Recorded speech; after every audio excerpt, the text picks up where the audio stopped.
around Nago tigana na yoni gobono AMAYIA county ya Mombasa abanyanyimbo bere bakobanari abantu 40 asensemeyo aho bagotebekana kurwa sense ya Jordana ase gotebekana bunani go bagendete gokinia obusabereri asensemeyo ya Mombasa egento batebirekere maminchane chigo kolenga n'abanyanyimbo ni go batebire buna abo bachita sense asensemeyo ya Mombasa ni go bachita sekirenge kingao kolende bono ya rock neni go bagendete ko abasabereri asensemeyo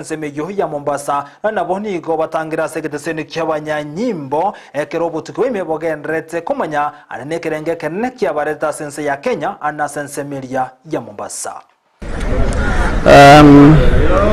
Today officers from Central Police Station had information that there were people of foreign origin who were in the streets and they were begging. They moved swift to the areas including Kibokoni, Mbetiari, Moi Avenue, and in actual sense they found 40 foreigners, including